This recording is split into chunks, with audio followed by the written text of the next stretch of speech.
Shalom Bapak Ibu Saudara yang terkasih. Bersama saya Hasrat Nazara, kita akan masuk dalam pembahasan ayat-ayat yang sulit dalam Alkitab. Yang akan kita bahas saat ini adalah tentang pernyataan Paulus, tanda-tanda milik Yesus yang ada pada tubuhnya.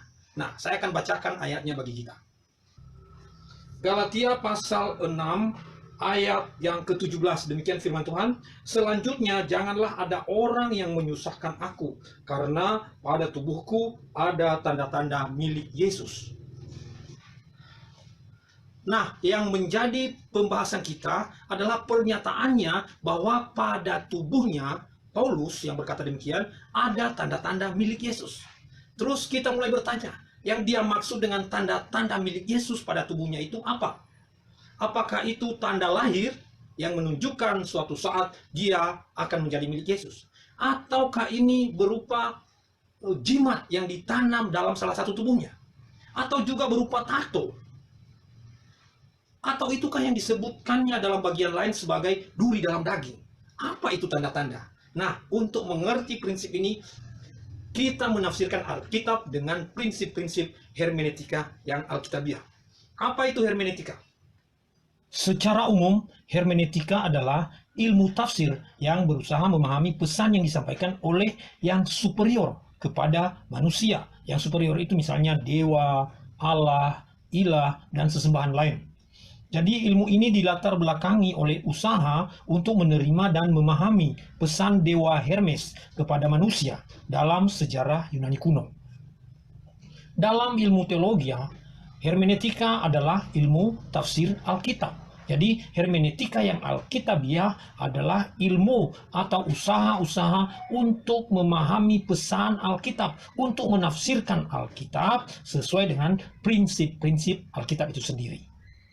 Kita akan mencoba menafsirkan apa artinya tanda-tanda milik Yesus yang ada di dalam Galatia pasal 6 ayat 17. Nah, secara umum hermeneutika yang alkitabiah terdiri dari 3 bagian. Yang pertama adalah persiapan, yang kedua pembahasan atau pengamatan, dan yang ketiga adalah penerapan.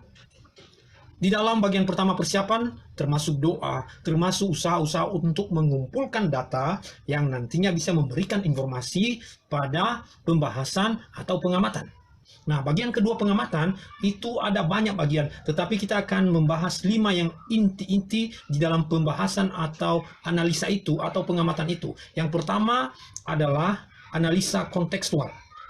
Yang kedua analisa literal. Yang ketiga analisa gramatikal, yang keempat analisa historikal, dan yang kelima analisa teologikal.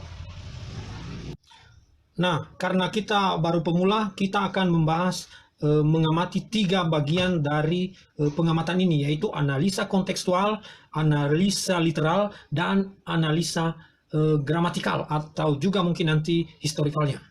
Nah, sekarang kita masuk pada bagian yang pertama, analisa kontekstual.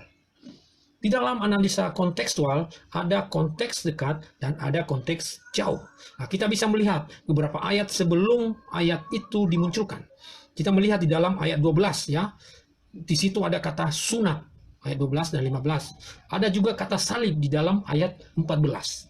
Nah, itu konteks dekatnya. Dari konteks jauh kita melihat yang berhubungan dengan tanda-tanda adalah pengajaran firman di ayat 6 dan perbuatan baik di ayat 10. Lalu kemudian kita bisa simpulkan apa maksudnya tanda-tanda dari konteks ayat-ayat yang sedang dibicarakan. Kita bisa simpulkan bahwa tanda-tanda itu adalah hal-hal lahiriah yang ada pada tubuh Paulus. Kemudian bagian yang kedua kita lihat analisa literalnya.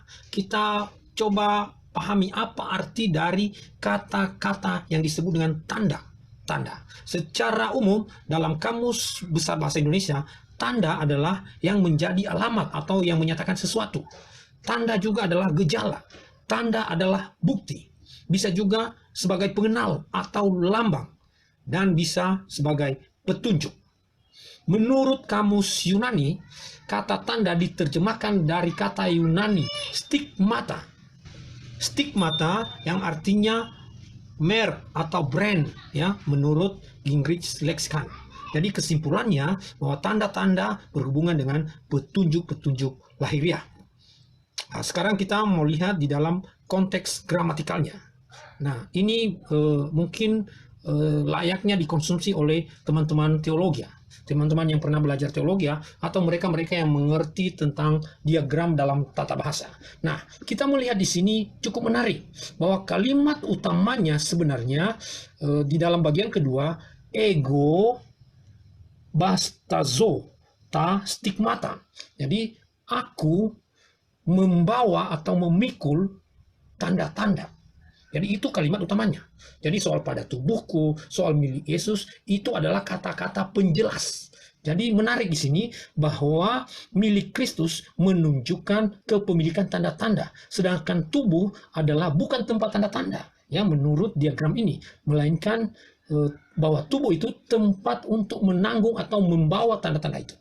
Nah, ini menarik. Ini menarik. Jadi kita bisa melihat dari sisi gramatikalnya bahwa yang utama adalah bahwa Paulus menanggung tanda-tanda itu. Tempatnya di mana? Pada tubuhnya. Itu milik siapa? Itu milik Yesus. Jadi kesimpulannya apa? Kesimpulannya adalah tanda-tanda itu berhubungan dengan hal-hal yang lahiriah karena dia tanggung di tubuhnya yang juga adalah lahiriah. Dari banyak tafsiran, buku-buku komentari yang lain juga menunjukkan dan menyatakan bahwa tanda-tanda yang dimaksud bukan soal jimat, bukan soal tanda lahir, juga bukan soal tato. Itu adalah bekas-bekas penganiayaan karena melayani Tuhan, karena memberitakan firman Tuhan. Jadi tanda-tanda adalah bekas-bekas luka, bekas-bekas penganiayaan karena pelayanan. Bapak Ibu yang terkasih, kita sudah belajar apa yang dia maksud sebagai tanda-tanda milik Yesus pada tubuhnya dalam pernyataan Paulus. Kita sudah mengerti bahwa tanda-tanda yang dimaksud adalah bekas-bekas penganiayaan dalam pekerjaan melayani Tuhan dan memberitakan firman-Nya. Bapak Ibu yang terkasih dalam Tuhan Yesus Kristus, ada pelajaran penting yang bisa kita dapatkan dari pembahasan kali ini. Kita tahu bahwa Paulus telah mengalami hal itu sebagai bagian yang telah dia ambil di dalam penderitaan dan kemuliaan Kristus. Bapak Ibu yang saat ini sedang mengalami tekanan di dalam kapasitas kita sebagai pengikut-pengikut Kristus, ketika melayani, ketika harus beribadah, ketika harus memberitakan firman, lalu kita mengalami tekanan, kita mengalami persekusi, kita mengalami penolakan dari banyak orang. Berbesar hatilah kita. Sebab apa? Sebab itu adalah bagian dari penderitaan dan kemuliaan Tuhan Yesus Kristus yang sudah kita ambil, yang sudah kita pikul. Bahkan ada yang saya dengar dari beberapa teman, ada yang saya saksikan sendiri juga, ada yang matanya dicungkil karena pelayanan, karena memberitakan firman, ada yang ditolak, dianiaya, ada bekas-bekas pukulan, ada yang saya dengar lehernya dipotong, tidak meninggal, tetapi masih hidup sampai saat ini. Itu semua bekas-bekas dari penganiayaan, dan itu adalah tanda-tanda milik Yesus. Mari Bapak Ibu, kita berbesar hati. Firman Tuhan berkata, berbahagialah kita yang telah mengalami persekusi-persekusi yang demikian, karena itu adalah bagian yang sudah kita ambil dari penderitaan dan kemuliaan Tuhan kita Yesus Kristus. Tuhan memberkati kita. Kita berbesar hati. Kita boleh berbahagia. Kita diberkati dengan persekusi-persekusi, dengan tanda-tanda yang sudah melekat pada tubuh kita sebagai bagian dari penderitaan dan kemuliaan Tuhan Yesus Kristus. Maukah Bapak Ibu terus melayani Tuhan? Maukah Bapak Ibu terus mengambil bagian dari penderitaan melalui tanda-tanda yang ada, yang melekat pada tubuh kita? Mari kita terus melayani, mengasihi, dan mencintai Tuhan. Amin.